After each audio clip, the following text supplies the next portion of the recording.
Howdy, folks, and welcome back to Healthy Humor. I'm your host, Doc MB. With me today, I actually have some guests that I don't normally have. I have my lovely husband, Warren Graham. Warren, say hello. Whoa. And you guys have all met Babe before. Winnie is around here somewhere. She might join us. We don't know. You might be asking yourselves, why is Doc MB's husband on the show today? Great question. So today I have my husband Warren because we're going to be talking all things cycling. And as he is the resident cyclist in our household, I thought it only appropriate to have him on the show today. If you're from Tulsa or the surrounding areas, then you know that this weekend is Tulsa Tough. So that's why we're talking about cycling. I recently had a chance to talk to and also hear a really great presentation from Malcolm McCollum, who is one of the co-founders of Tulsa Tough. Warren will be racing, or not racing, he'll be riding in Tulsa Tough this weekend during one of the longer rides. While he's doing that, I will be at Crybaby Hill. If you know about Crybaby Hill, then you know I'll be having a good time. But anyway, I thought we should talk about Tulsa Tough, talk about cycling in general. There have been some really great articles put out about the health benefits of cycling, but they've all shown, the added health benefits of cycling, not just for your cardiovascular, your heart health, your physical health, but also your emotional health, and some of those happy endorphins you get. And that's true for anyone, whether you're, cycling for exercise or cycling to work. So, sweetie, why don't you tell us how you got into cycling? Oh, I got into cycling during college. Mm-hmm. So, I forget exactly how I got started with the group, but I was basically just, I think I've always kind of enjoyed cycling quite a bit.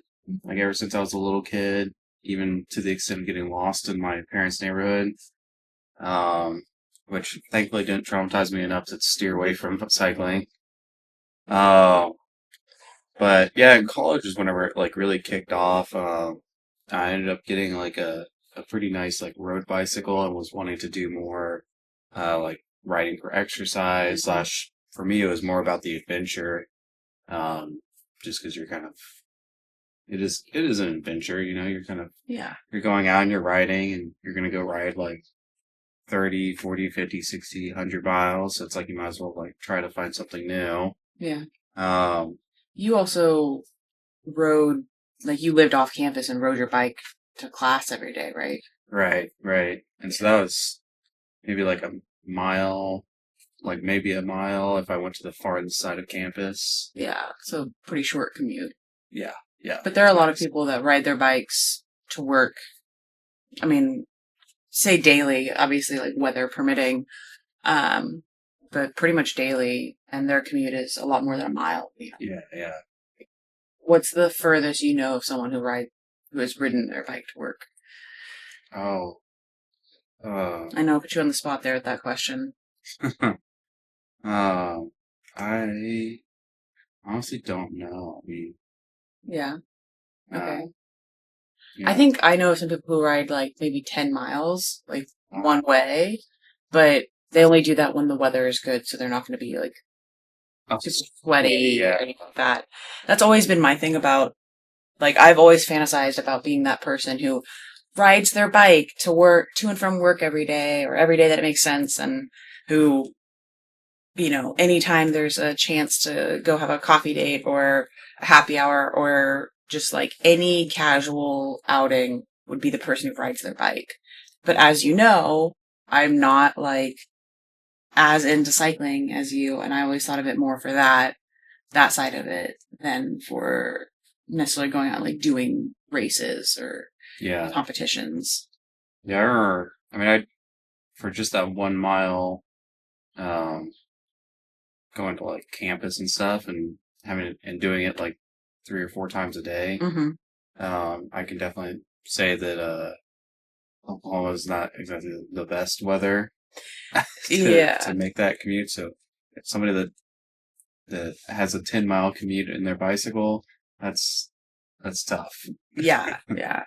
That's Well, they're in Tulsa. That's Tulsa tough. yeah, it's a different type of Tulsa tough for sure. uh, Oh, and you have a proper road bike too, which I think does ultimately make a difference. yeah, Because like I have a mountain bike, which yeah. Yours is like steel or aluminum frame, yeah, it's heavy. heavy frame. It's a heavy frame. She's thick frame, thick wheels. Um, I think it a Thick lot. Yeah, just yeah, tires. Everything's just like everything on there. I mean, it's like she's like a like mountain me. bike. Okay, she's built for stability and not for speed. Okay. But no, you had to come pick me up the other day. I rode my bike from where we live in like kind of the south side of Midtown. Again, if you're from Tulsa, you know what that area is like. Through the bike trail over to Riverside, down Riverside to meet a friend at Soma at the bar, the rooftop bar at the Brute Hotel for a happy hour. And first of all, it was like 8 or 9 miles. By the time I got there, I was drenched in sweat, and luckily they were super nice there, and no one thought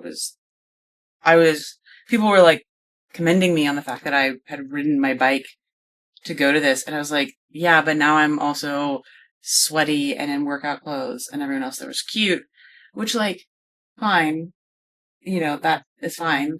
But it did make me feel kind of weird. What I really liked there was they had a bike rack Mhm. that was under surveillance. Like, Oh, so you felt really secure even with being, in a downtown area to have your bike, locked up, which mine was not fully locked up because I forgot the combination of my bike lock because that's how infrequently I cycle.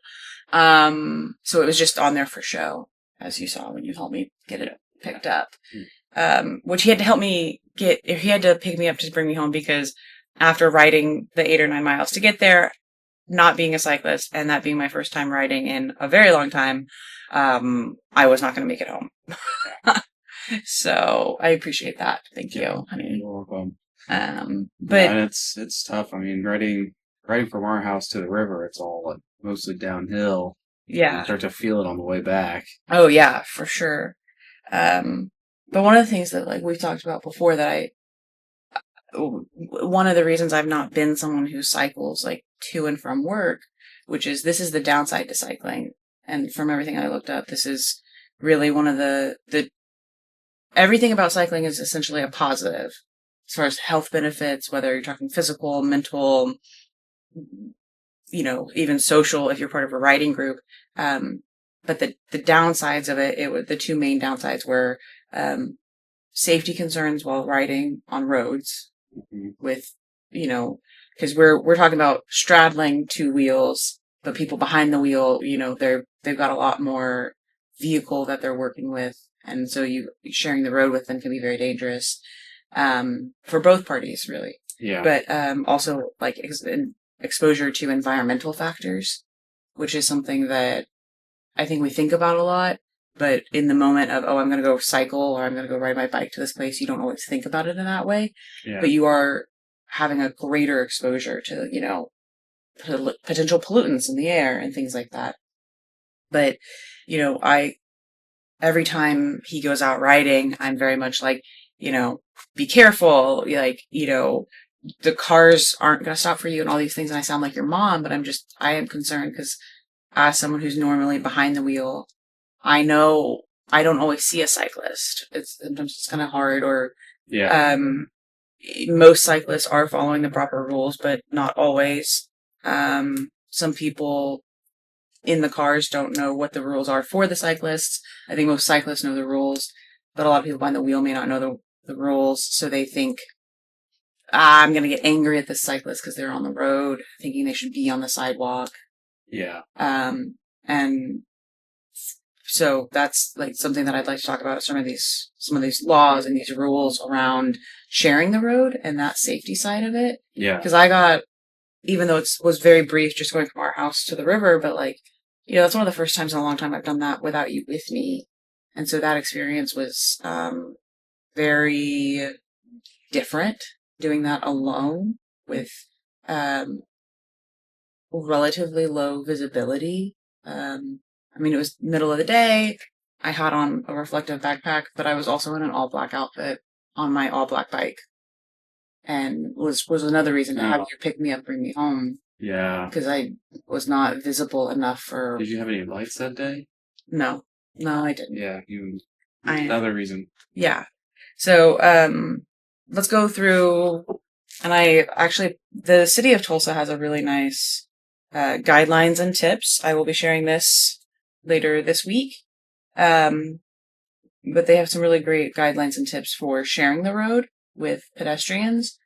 And their list goes into not just cyclists, but other modes of transportation as well, like walking or scooting. You're a scooterer, someone who scoots. Oh, But like electric scooters. yeah, yeah. Okay. Or, like an old Razor scooter. We gotta go back that far. Oh yeah. So Maybe biggest thing is always be considerate and be kind, according to Mhm. them, which Yeah. you agree. Yeah. Okay, I agree. Bicyclists are required to follow the rules of all traffic signs and lights, which we've talked about before. If you're on the road or even if you're on the sidewalk, you've got to follow, the rules of whatever posted signage there is. Yeah, there is at least one exception to that, and it was posted like when I was in college. Mm-hmm. By posted, I mean like it was made into law. Um, but there's this thing called I've heard it called an Idaho stop, Mm. and it's basically like, and a lot of people probably have seen this before about like cyclists need to follow the rules of the road, but then you see a cyclist not coming to a full stop at a four-way stop sign. And the But reason we're talking about a stop sign, not a stop light, right? yeah, and also at a stoplight, you'll see them come to a stop, and it might be red, and you might see them like basically look both ways, make sure it's clear, and then you'll see them proceed through the red. And that's just like kind of a law that was released. Like I said, when I was in college, was basically saying that like That was a very long time ago. but they kind of get that from like the Idaho stop, which is basically that a cyclist needs to yield at a four-way stop sign. So not necessarily come to a full stop, but also still yield to traffic because they can't just put themselves out there. Yeah. And then with a stoplight, which is where I think the more importance comes from, is that a lot of stoplights rely on like triggers or sensors to detect if a car has actually come to a stop at that light. So it may not pick up a cyclist. Might not pick up a cyclist, so they'll get stuck waiting at a red light for, 10, 15 minutes, waiting for some other car to come along and trigger the sensor. Yeah. And so that's why they have like this essentially, they do come to a full stop and they need to check to make sure that it's clear. But that's not like that's more of a if you feel comfortable going ahead and going through. Right. Like obviously you've checked, you've done all that, but still at the same time, like it would be a very rare situation that I would feel comfortable going ahead and proceeding through a light like that. But I'm a far less experienced cyclist than you as well. Yeah. And that's also like I mentioned, it's Idaho and it's Oklahoma. So you have to check what state you're in. Right. Yeah. Well, and yeah, you can also like, honestly, you can always like dismount your bike, 2 feet on the ground, go to the light, push the crosswalk signal, and then just go walk it across, and then remount your bike on the opposite side. Which is most likely what I would do because I was at one of the last, one of the last intersections you cross if you use the bike route to get over to the river, and it's at a light. I was sitting there waiting for the light and everything, and again, I'm not the strongest cyclist, and so I just waited fully with the light and everything, and it was a higher traffic time as well. Oh. And it was one of those things where I was like, all honesty, like I probably would have been better off just getting off my bike and walking it across. But it was a kind of smaller intersection, but it had a light. Yeah. So I was just trying to be as safe as possible. And I stayed on my bike because in that moment it kind of felt right. But looking back, it probably would have been better to get off and walk it. But um, so if you feel comfortable, you could do an Idaho stop. Um, but again, like Warren said, it's Idaho and Oklahoma. So like look it up if it's still active or if that's something that's allowable in your state. And I'll also double check and make sure that that's something that's still allowed in Oklahoma and that we're not For sure. breaking any rules. And as with everything on this show, you know, we're doing the best we can. I'm doing the best I can researching things. But always check your sources, even if I'm your source. So,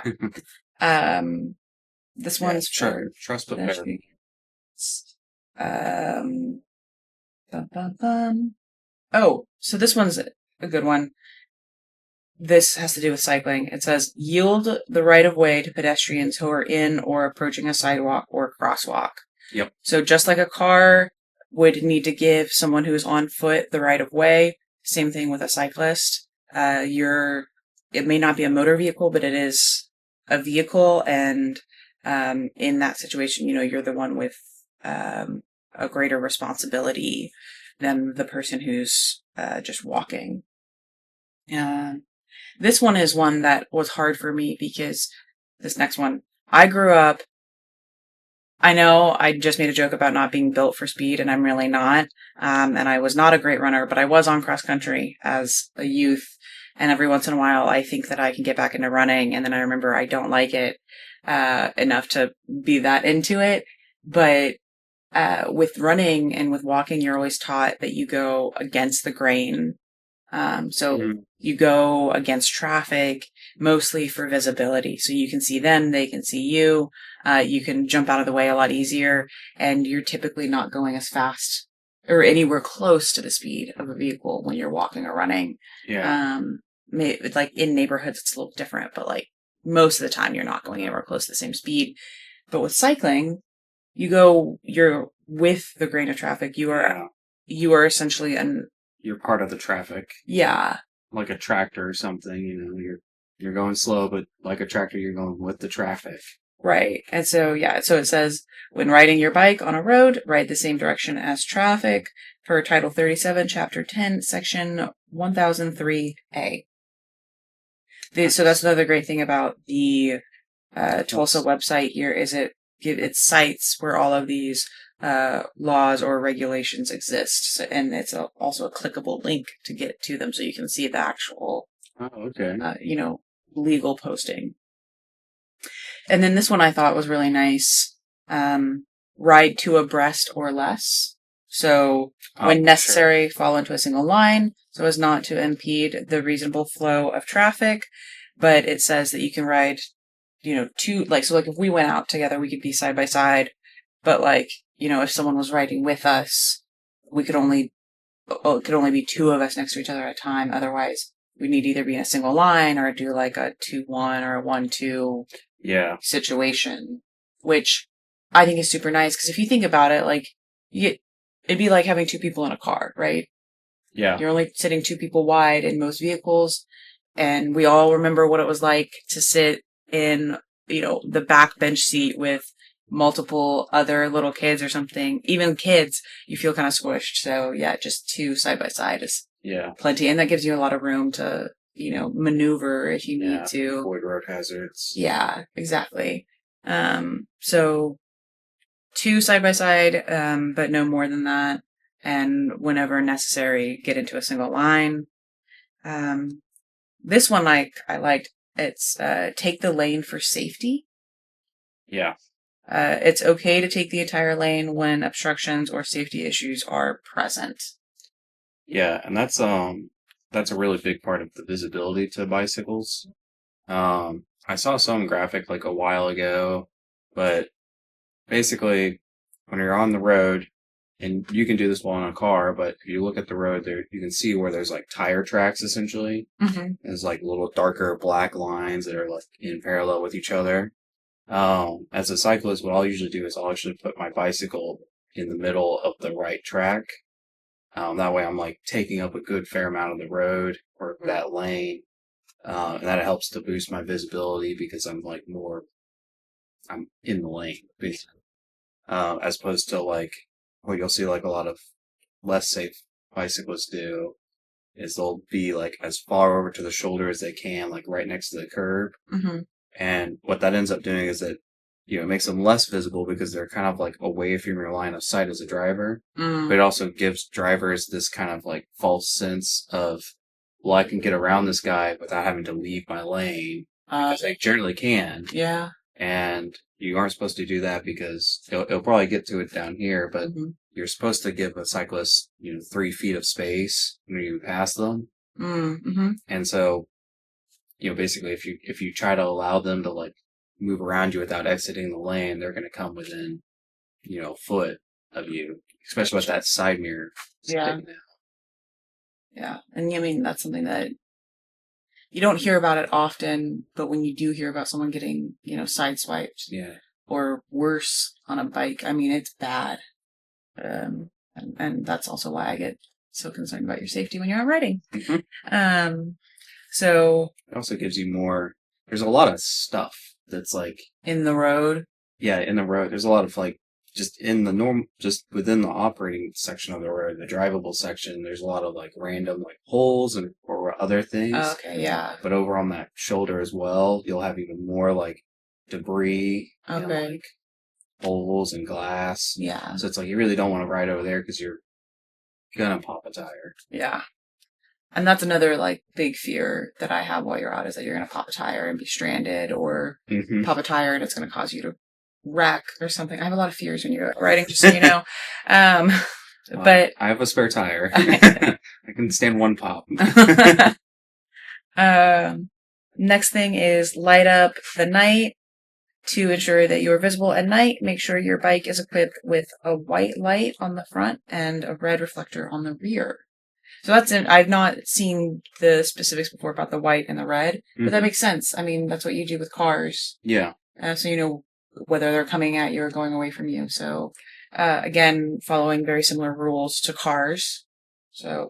Yeah, I would honestly add to that, like that's probably a minimum, but like you could add like more lights, like something I've noticed at night whenever I spot a biker in my car, if they're essentially like side to me, I might not actually be able to see them because there's no lights that are going directed, left or right in their vehicle. So if you can get some kind of light that offers additional lighting, that some like you go to like any like large chain store or something they'll have little lights that you can throw on a bike, or they'll come with like a reflector on the wheel or something. Yeah. Okay, so this one, in Tulsa, obviously one of the hot topics is the bike lanes, right? So it's interesting to see this next one, which is, it's okay to ride outside the bike lane. Make sure you safely merge and always sign when changing lanes. So even if the bike lane is there, you don't have to use it. You can ride outside of it. Yeah. Just, again, still following all of the same rules. And even within the bike lane, you're following the rules. It's just, if you feel more comfortable outside the bike lane, you could leave the bike lane. Yeah. Is what it's saying.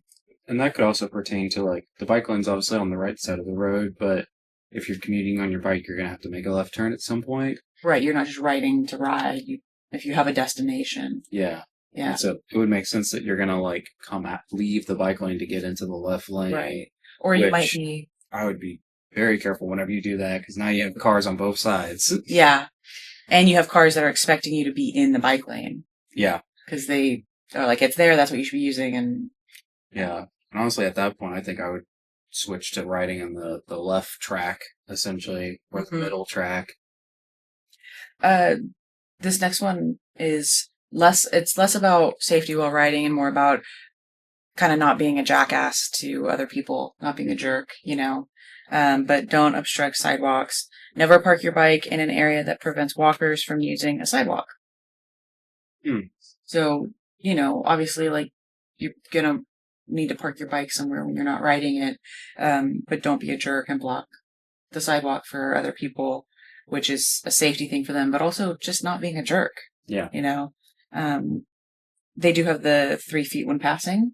Oh, good. Yeah, Good. always leave a safe distance of at least 3 feet between your vehicle and the bike you're passing. That's good. And I'm going to go ahead, doesn't say it here, but I'm going to say that that also should pertain to bike or to the cyclists. You know, if I'm behind the wheel, I'm going to give you 3 feet. You're straddling 2 wheels, you give me 3 feet.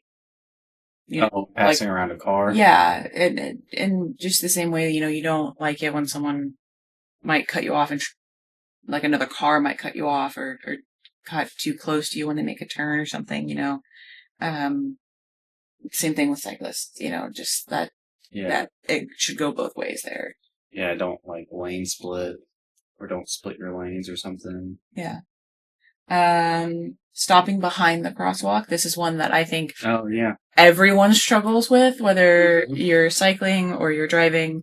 But yeah, you're supposed to leave the crosswalk free and not block it. Yeah. So you're always supposed to stop behind it, and you always see cars and cyclists. I've seen this, but honestly, more so with cars where they don't stop in time. So it's like if the crosswalk is, you know, like if the crosswalk is Babe, they're gonna stop like this. Yeah. You know, instead of stopping behind it. Or fully in front of it. Helping with the demonstration. Stop like all the way over here and like nose fully out in oncoming traffic. Thank you, Babe. You'll get extra treats later for that. Yeah, and that's honestly pretty important too for cyclists too, because it's if you stop behind, that's where the sensor's at. Right. It's like a cyclist ought to want to like at least try to hit the sensor. It might not pick them up, but it might. It might. It might pick you up. Yeah. I mean, you and I was gonna say you and your sleek road bike, it may not. Me and my heavy mountain bike, it might. Yeah. Who knows? Yield to crosswalks. Driver should yield right of way to a pedestrian crossing the road within a crosswalk. Again, talked about that. No passing at crosswalks. So never overtake or pass a vehicle stopped at a crosswalk. Which I think that this is probably talking more about, you know, splitting lanes or something. Yeah, I think splitting lanes or, I see this a lot with motorcyclists more so than cyclists, but where, you know, if you've got, you know, you stop sign, stop light, and you've got cars, you'll see a motorcyclist a lot of times like kind of like bob and weave between the stopped vehicles at the light to get up close to the front, and maybe they go ahead and go through, or they take a right on red or something like that. Yeah. And so it's what it's saying is not to do that. I think that's my interpretation of this one. And I would trust that as well, because I mean honestly, like as a driver, it sucks when you get stuck behind a cyclist because they're going to go like, you know, 10, 12, 15 miles per hour and the speed limit's 40. Right. And so it might take them like, might have taken the entire last mile to get around you, and for you to split the lane and get back in front of them, that's going to upset them. Right. And you're not, you know, you're going so much slower, so it's not like you're really saving time getting to the front of the line. Right. Our next one here, bike lanes have the right of way, which makes sense, because we've talked about that before, and I think that's also just should be pretty common knowledge. Like, obviously, like, you know, if you're in a motor vehicle or you're on a bike, I was going to try to call it a different type of vehicle there. It's just another type of vehicle, I guess. You yield to the pedestrian, and then motor vehicles yield to cyclists and pedestrians. But I guess it goes, I think the way to look at this would be like, the more power you have behind whatever you're operating, the more responsibility you have to yield to the people you're sharing the road with. So like, obviously, if all you're operating is yourself, right? You're just walking, you have the greatest right of way. But then if you are operating a bicycle or a scooter or something, your responsibility is to yield to those people who are below you in operating power at that point, which would be your foot traffic. And then if you're operating a motor vehicle, then you have the greatest responsibility, and so on. And obviously, like, the larger the motor vehicle, the greater the responsibility in this situation. I mean, you have a lot more force behind you. Right. Your potential damage you could cause. This was the one that I found really interesting because I recently talked to someone about this downtown, where this is most likely going to be an issue if you're in Tulsa. Not in a lot of other places where the bike lanes exist, but more so in downtown. It says, don't stop or park in a bike lane. Drivers should never park, stop, or leave their vehicles in a bike lane. So, like, I talked about this with someone who works at Magic City Books, because if you've been to Magic City Books downtown, over off, that's over off Archer, right? Yeah, it's over off Archer. If you're right there in front, you have your bike lane, and then obviously you also have a lane for parking. And I was over there the other day, and all of the vehicles were parked in the bike lane, blocking the bike lane. So I asked the guy in Magic City Books, I was like, do we just not care about that anymore? Is this not, I thought you couldn't do that. He's like, oh no, you're not supposed to. He's like, but one person does it, and then it's like a chain reaction. Everyone behind them will do it. And he said, it'll stay like that all day unless all of the cars clear out, and then it's new drivers that come in. So it's that kind of herd mentality that people block, like they just kind of follow whatever someone else did. Yeah. But yeah, you're not supposed to park or block that bike lane. That's why there's another lane of parking spots between the bike lane and the street. And then that also stops people from parking potentially and having to cross the bike lane to park. That's why it's between the bike lane and the main. So it's bike lane, parking spots, road? Yes. Wow. So it's just trying to increase that safety there for the cyclists. Yeah, and then this one was kind of interesting. There are certain sidewalks you should stay off of. So in general, you can be on the sidewalk or the street. You can do either one. Oh, as a bicyclist? As a bicyclist. Oh, okay. But there are some sidewalks you're supposed to stay off of. So, cyclists in downtown Tulsa within the IDL, on Cherry Street between Peoria and Utica. So that's just Cherry Street. That's the part of 15th that's actually Cherry Street. And then on Brookside between 33rd and 36th, which again is like... It's just like Brookside proper.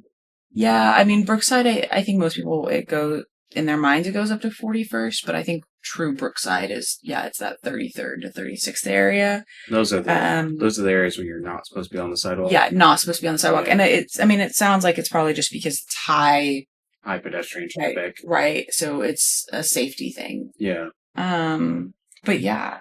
That's pretty interesting. I thought bicycles weren't supposed to be on the sidewalk, like, ever. So. Oh no, it definitely says you can be on the sidewalk, like someone like me. Right? Like if I'm gonna go down, let's say I was gonna go right down Harvard. Right. Right? Or something like that, where there is a sidewalk, or a section where there is a sidewalk. I'm not a strong cyclist. I should be on the sidewalk.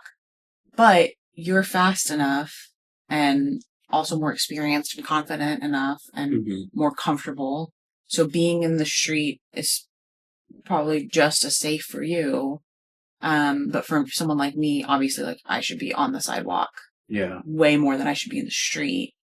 But there are those sections where no matter what, you need to be in the street. If you're in a really high pedestrian foot traffic area, you should be in the street as a cyclist.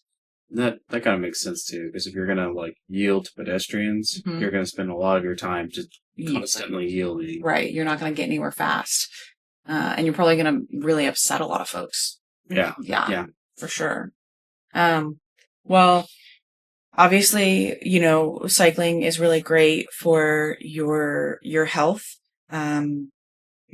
Whether we're talking that physical health, we could be talking about cardiovascular, heart health, weight management, maybe just emotional health, whether you're doing it for the emotional health or that's just an added benefit, whether you're doing it to be more, socially and ecologically conscious, environmentally conscious, whether you think it might just be cool to be the person who rides their bike everywhere, and you have that little fantasy in your head.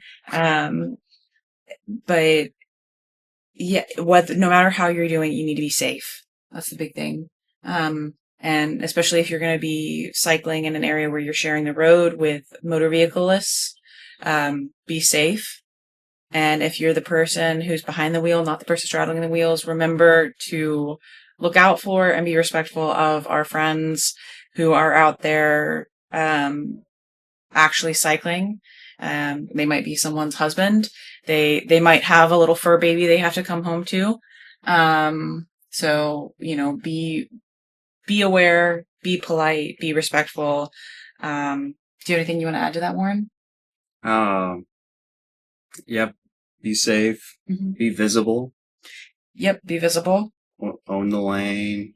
Um, if you do enough cycling, you might start to feel weird aches and pains in your knees. So you might need to get a better fit for your bike, adjust the seat post so that it's at the right height. Right. And most bike shops will help you with something like that. You could also go see someone like our friend Hannah with Regal Athletic Therapies because she could do an ergonomic evaluation. Oh, yeah. So don't forget that. Anything else, honey? Can't think of anything else right now. Okay. Thank you, honey. All right. Okay. Well, I hope everyone has a happy and healthy day. And we're going to sign off now. Babe, you want to say goodbye?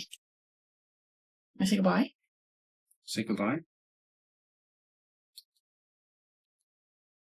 Oh, he said goodbye. He said goodbye.